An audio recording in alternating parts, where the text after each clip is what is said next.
दोस्तों, my self doctor Ashok Chaurasia, MD paediatrics. आज हम बच्चों में एक बहुत कॉमन समस्या देखने की मिलती है, थंब सकिंग। थंब सकिंग की या बच्चे में अंगूठा चूसने की आदत डेवलप हो जाती। ये बहुत ही कॉमन समस्या है, तो बहुत सारे पेरेंट का क्वेश्चन था कि इस पे कुछ बताएं। तो होता क्या है, जब बच्चा माँ के पेट में होता है, गर्भ के अंदर होता है, तो वहीं से सकिंग रिफ्लेक्स डेवलप होता है। सकिंग रिफ्लेक्स डेवलप होता है, बच्चा जो अमनियाटिक फ्लूइड होता है उसको पीता रहता है और वो अंदर की बहुत सारी चीज़ें वो सक करता है, उंगली सक करता है। तो वही बच्चा जब बाद में पैदा होता है तो वो भी सकिंग करता है। एक्चुअली जो थंब सकिंग का डिफिनीशन दिया जाता है वो है प्रोलॉन्ग, यानी लंबे समय तक फिंगर को माउथ के अंदर डाल के सक करने को।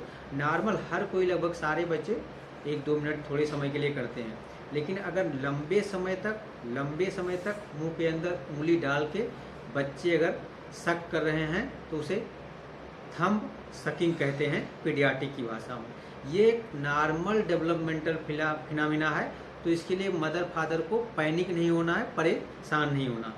तो ये एक, अगर ऐसा नहीं हो रहा या आप इस चीज़ को मना करेंगे तो उसके ड्रॉबैक, क्योंकि ये नॉर्मल डेवलपमेंट प्रोसेस है। अगर आप इस चीज़ को इनहिबिट करेंगे तो उसका डेवलपमेंट हैम्पर होगा। तो होता क्या है, ये जो मैक्सिमम देखा गया है 3 से 6 साल के बच्चों में सबसे कॉमन है। तो ये 3 से 6 साल के बच्चों में बहुत कॉमन है, तो इस अवस्था में परेशान होने की ज़रूरत नहीं है। हाँ, अगर आपके बच्चे में थंब सकिंग की हैबिट 6 साल के बाद परसिस्ट होती है, तब ये डेंजरस साइन हो सकते हैं या इसके ड्रॉबैक हैं। होता क्या है, ये होता क्यों है, इसके रीजन क्या क्या हैं। होता क्या है, अगर किसी बच्चे का पेरेंटल केयर, मदर फादर का केयर अच्छा नहीं है, या बच्चा बहुत स्ट्रेस में रह रहा, या बच्चा बहुत सोशली डिप्राइवेटेड है, ठीक है, या बच्चा बहुत ज़्यादा टेंशन में है, ठीक है, या सोशल इनसिक्योरिटी है बच्चे को, ठीक है, स्ट्रेसफुल कंडीशन, कोई भी स्ट्रेसफुल कंडीशन के कारण बच्चे क्या होता है, प्रोटेक्टिव रिफ्लेक्स टाइप के सकिंग ऑफ थंब डेवलप हो जाता है।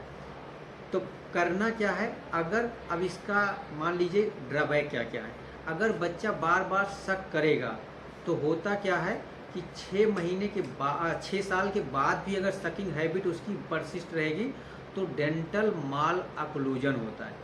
डेंटल माल ऑक्लूजन यानी दांत का सही से विकास नहीं होगा, दांत टेढ़े मेढ़े हो जाते हैं। और अगर बच्चा और आगे कंटिन्यू रखेगा तो होता क्या है, बच्चे के दांत बाहर आने लगते हैं, जिसे बकिंग ऑफ टीथ बोलते हैं। बकिंग ऑफ टीथ एक सोशल, मतलब सेल्फ कॉन्फिडेंस को रिड्यूस करने वाला। तो इससे क्या होता है, बच्चे का कॉन्फिडेंस कम हो जाता है, और इस चीज़ का जो क्या ड्रॉबैक, बच्चे का जो कॉन्फिडेंस भी कम होगा, और ये कॉस्मेटिक प्रॉब्लम भी होता है, जैसे बच्चे का आदत जाएगा। अब डिपेंड करता है बच्चा फिंगर को कितना अंदर डालता है। अगर बच्चा हाफ फिंगर ही डालता, बहुत ज़्यादा अंदर नहीं डालता है, तो उसका डेंटल प्रॉब्लम होगा, डेंटल माल ऑक्लूजन, दांत टेढ़ा मेढ़ा हो सकता है। लेकिन अगर बच्चा उंगली को बहुत ज़्यादा अंदर डालता है, बहुत ज़्यादा साफ पैलेट तक डालता है, तो हाई आर्च पैलेट भी हो जाता है। जो पैलेट नॉर्मली ये होता है वो आर्च बन जाएगा, ज़्यादा हाई आर्च पैलेट हो जाएगा। इससे क्या होता है, कुछ वर्ड जो होते हैं, जैसे हमने सीएनएस एग्जामिनेशन स्पीच में बताया है, कुछ वर्ड जो होते हैं वो सॉफ्ट और हार्ड पैलेट से बोले जाते हैं।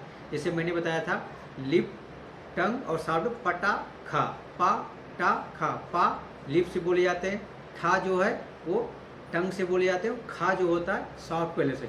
तो आप खा नहीं बोल पे, खा, सा, ठीक है, ढा, इस तरह के कुछ वर्ड हैं जो सॉफ्ट पैलेट की सहायता से, तो ये वर्ड बोलने में दिक्कत होगी। दूसरा चीज़, अगर उस फिंगर को बार बार सक करेगा तो नेल पतले हो जाते हैं, नेल प्लेट डैमेज हो जाते हैं। और अगर उसकी आदत ये चीज़ें और रही तो बच्चा क्या करता है, ऐसा नहीं तो सम थकिंग करेगा तो बाहर नहीं करेगा, वो सम थकिंग करेगा, थम सकिंग करेगा, तो वो बार बार ज़मीन पे या इधर उधर फिंगर को रख के वो अंदर डालेगा। इससे क्या होता है, बच्चे में इन्फेक्शन होने के चांसेस भी रहते हैं। तो क्या होगा, एक तो बकिंग ऑफ टीथ हो सकता है, डेंटल माल ऑक्लूजन हो सकता है, सॉफ्ट पैलेट का हाई आर्च हो जाएगा, जिसके कारण उसके कुछ वर्ड बोलने में दिक्कत होगी, और इन्फेक्शन हो सकते हैं। यानी ये 4 कॉम्प्लिकेशन हो सकते हैं।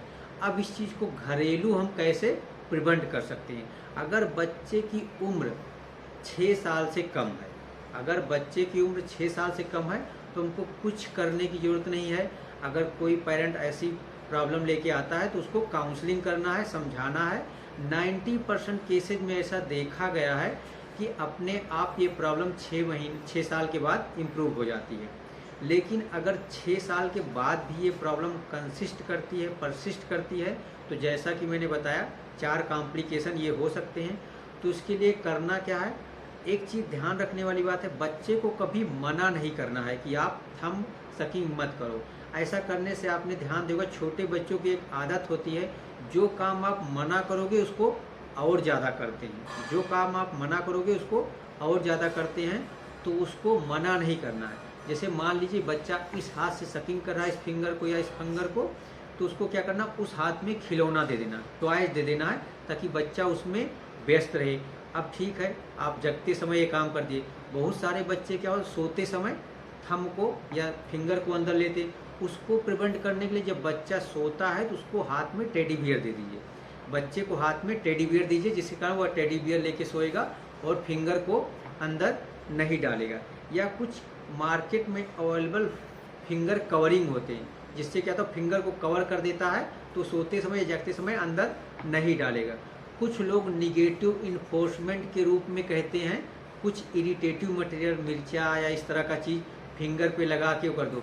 ऐसा बिल्कुल भी नहीं करना है। हाँ, वो फिंगर डालेगा माउथ में, उसको जलन जैसा होगा, ये होगा, तो वो अवॉइड करेगा। लेकिन वो फिंगर आँख में डाल सकता है, ठीक है, नाक में डाल सकता है, जिसको उसको पेनफुल एक्सपीरियंस होगा। तो ये एक निगेटिव इन्फोर्समेंट, ऐसा नहीं करना है। कोई भी इरिटेटिव सब्सटेंस उसके फिंगर पे नहीं लगाना।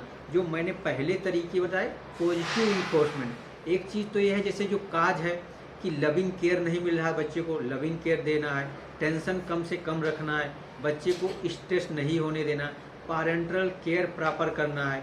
और बाकी अगर इन सब चीज़ों के बाद भी रहता है तो आपका प्रोसेस वही है कि उसको पॉजिटिव इन्फोर्समेंट करना है, जैसे कि टॉयज दे देना है, रात में सोते समय टेडी बियर दे देना है, या फिंगर कवरिंग होता है, या कुछ उसको स्टोरी सुनाना है। स्टोरी सुनाना है कि जैसे तुम्हारे उम्र का एक 6 साल का बच्चा था, 7 साल का बच्चा इतना समझदार होता है, वो भी तुम्हारी तरह मुंह में उंगली डालता था, उसकी नेल खराब हो गए, उसके दांत खराब हो गए, उसको दांत में तार लगाने पड़े। तुम्हारे भी दांत खराब हो जाएंगे, तुम्हारे दांत में तार लगाना पड़ेगा। अगर तुम ऐसा नहीं करोगे तो हम चॉकलेट देंगे तुमको, और चॉकलेट देना भी चाहिए। मतलब ऐसा कुछ पॉजिटिव इन्फोर्समेंट। तो घरेलू मेथड क्या हुआ? सबसे पहला मेथड, उसको पॉजिटिव इन्फोर्समेंट तरीके देना है। कैसे देना है? जैसा मैंने 4 तरीके बताए कि सबसे पहले उसको खिलौने दे देना है, अगर रात में वो सो रहा है तो टेडी बियर दे देना है, फिंगर कवरिंग जो आते हैं मार्केट में उसको कर सकते हैं, और उसको जो स्ट्रेसफुल कंडीशन है उसको दूर करना है।